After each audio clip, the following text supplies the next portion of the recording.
Now it's time to get down and dirty. We're going to change the oil. And I got a 6-point wrench on here. The 250s and 350s, the oil comes out the back of the motor like this. That's all you have to do to loosen it. Rado did a good job and didn't over tighten it the last time he did it, which is always nice. A lot of guys over tighten this and then it really damages that washer and wears it out and risk stripping these threads. You strip these threads out. Hey, how long do you think you have on this oil change? About 4 hours. 4 hours. So I get this question a lot. See this right here? It goes, oh, you can go a little longer. This is just about right. You want it just about this point right here. I would even be a tiny bit before this. So, you know, track your hours and see where you were at. And maybe just be like a half hour before this, you know, your next one. More detail there.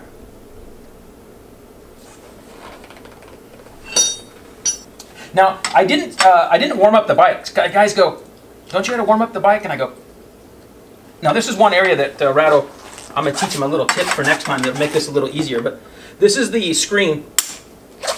Now this screen, it's important to do this every time. You just pull this off like this. This is aluminum threads in aluminum case. This is steel bolt and case.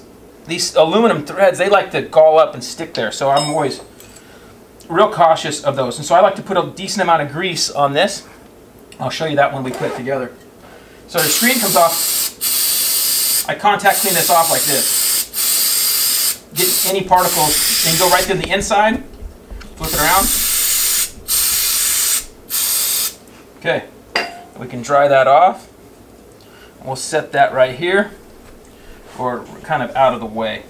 I'm going to go ahead and do that right now while this is finishing draining. This bike's been sitting. I put grease on here. I'm going to rub it into the threads and on that O-ring so it won't lock up as bad next time. Did you do that last time? Okay. So now he knows he'll never fail again. Yes. And then on here, I like to do the same thing. I like to get it on both sides of this washer. So get some grease in here, kind of, and a little bit on the threads, but the threads aren't as critical as you want it right on that washer. And so those are both ready to install now.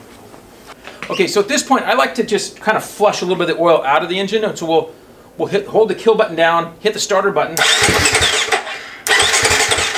turn it over a couple times, and then I'll even kind of lean it over. Oh, look at that. I made a mess.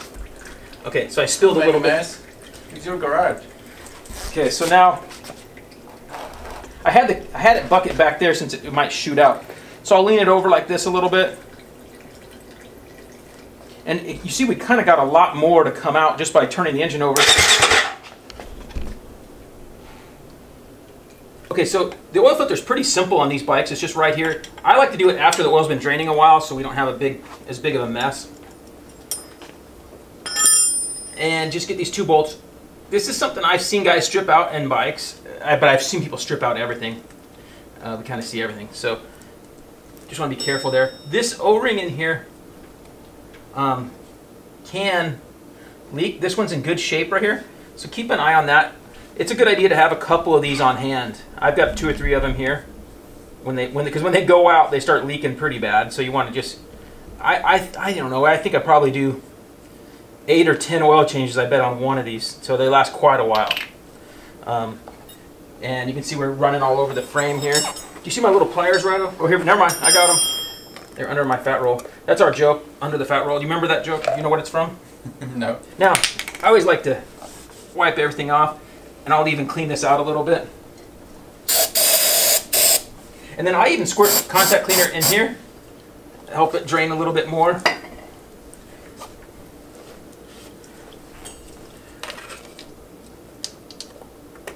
Okay. So Rado's not doing too bad on the maintenance on this thing. And you notice I got this pushed in and I'm holding it with my thumb so that I get these on mainly by hand. I went all the way down. So now if guys get cross-threaded, these kind of threads will strip out pretty easy. So I always like to do as much of this by hand as you can. I've got them, I mean, they're down 90% right now just by hand. That's how it should fit. Just snug right there. Just like a spark plug, right? Yeah. Just like that. Okay, so now that's all tight. Now we're ready to start buttoning this up. I put this in first, and I see I got this on here, and I got my grease on there I showed you. And I'm going to go through, and it kind of just self-guides into that spot, and you see it goes nice and easy. Now this one, we don't want to go way tight on this thing, just that. That's it. It's tight, it ain't falling out.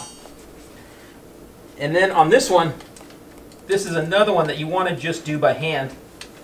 If it's hard to thread in by hand, then you might want to get, you for sure want to get a new bolt as soon as possible before you finish that oil change if you can. Because the bolt threads will get messed up. We usually get like, I don't know, 8 or 10 oil changes probably, and then we get a new bolt and washer. And the washer probably only 3 or 4 oil changes, and then new washer. So then when I snug this down, that's it, man. See that muscle? That's not very much muscle.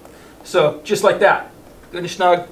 I'm sure there's a torque spec for it. I don't have it, but just not too tight at all. So I got this. A lot of people ask where I get these. This is just on Amazon. Beaker, you can get at, you'll find them online. I'm putting in about almost 1,100 milliliters here. We do run a little bit more. I've had people write me and ask me about the sight glass on their bike, and I'm like, I never even check it. But we just put in kind of the max amount. Now, some bikes you can't get away with putting a bunch more, and some you can. How do you know that? You've got to talk to an engine builder, typically, or somebody. So these bikes, we can run 1,000 is the typical deal. We run about almost 1,100, so like 1080 range, especially when we do the filter. We did the oil filter. So, and this Henson cover slightly larger. So we want to run more oil so that now you are down. The argument is you're a tiny bit down on power. Well, if you're not Eli Tomac or whoever, you're not going to notice you're down on power. But your parts last longer, clutch lasts longer, all your oil lasts longer with more oil. The Yamahas, we have to run, like on a Yamaha 250, we run around 850 with changing both. Okay, so now I'm going to pull this out. We run, that's a Shell Rotella. We can also run, like if you want a good oil, the Klotz oil, if you want to run something from the industry. This works fine. I've shown that a bunch of times. Now I'm going to put our cap on. This is also another thing that I would put grease on, Rado. A little bit on the threads and on that O-ring. And when I say a little bit, probably more than a little bit. Now, things like this, I always like to go backwards a hair. Go backwards until you feel it get to that spot, and then go forward. Then it falls right into place. Is that how you do it, Rado? Yeah, okay. Until it clicks.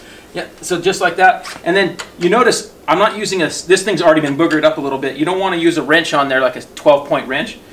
This T-handle is a 6-point, and it gets in here nice, and you can get it good and snug. Okay,